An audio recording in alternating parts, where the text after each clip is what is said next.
السلام علیکم، آپ دیکھ رہے ہیں ہمارا YouTube channel general knowledge with Abdul Ahad. آج ہم آپ کو ایک تاریخ کا دلچسپ واقعہ بتلانے والے ہیں، یعنی ملتان کی حیرت انگیز اور دلچسپ تاریخ۔ سورج کے پجاریوں کا کاشی پور اولیاء اللہ کی سرزمین ملتان کیسے بنا؟ ملتان پاکستان کا آبادی کے لحاظ سے 7واں بڑا شہر ہے اور دریائے چناب کے کنارے آباد یہ شہر صوبہ پنجاب کی ثقافت اور معیشت کے حوالے سے ایک بڑا اور اہم رکن ہے، جیسے ساؤتھ ایشیا کا پرانا ترین شہر ہونے کا اعزاز بھی حاصل ہے، جس کی تاریخ 5000 سال سے بھی زیادہ پرانی ہے، جہاں انڈس ویلی سیولائزیشن کے 3300 قبل مسیح پرانے نشان موجود ہیں۔ ہندو روایات کے مطابق ملتان کا پرانا نام کاشی پور تھا، جو راجہ کاشی کے نام پر بنایا گیا۔ پھر راجہ کا بیٹا پرہیلاد راجہ بنا تو اس شہر کا نام اس کے نام پر پرہیلاد پور رکھ دیا گیا، اور موجودہ نام ملتان کے متعلق کہا جاتا ہے کہ یہاں مالی کے افراد آباد ہونے کی وجہ سے پڑا۔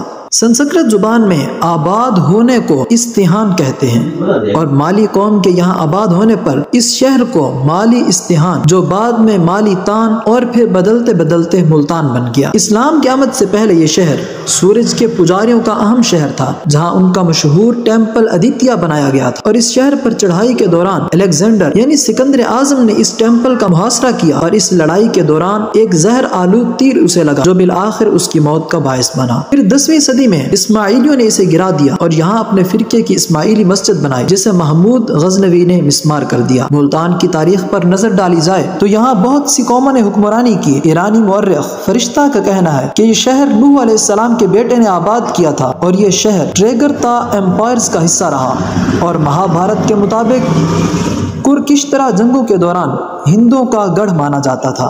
محمد بن قاسم نے 712 میں اس شہر کو فتح کیا، اور پھر اس شہر میں اسلامی تاریخ کا آغاز ہوا، اور یہاں عباسیوں، اسماعیلیوں، غزنیوں، غوریوں، مملوک، تغرق، تیموری، سوری، مغل، مراٹھا، سکھ اور برٹش حکومت کے بعد 1947 میں یہاں کی زیادہ تر مسلم آبادی نے پاکستان میں شامل ہونے کا فیصلہ کیا۔ ملتان شہر کو 11ویں اور 12ویں صدی کے اولیاء نے بھی آباد کیا، اور اس دور میں اس شہر کو اولیاء کی سرزمین کا خطاب ملا، جہاں اس دور کے کئی اولیاء اللہ کے مزارات ہیں، اور اس کے قریب ترین شہر اچ شریف میں بھی بہت سے اولیاء کی قبریں ہیں۔ اس جیسی مزیدار اور دلچسپ ویڈیوز دیکھنے کے لیے ہمارے چینل کو لائک کریں، سبسکرائب کریں، اور دوستوں میں زیادہ سے زیادہ شیئر کریں۔ خوش رہیں، خوشیاں بانٹیں۔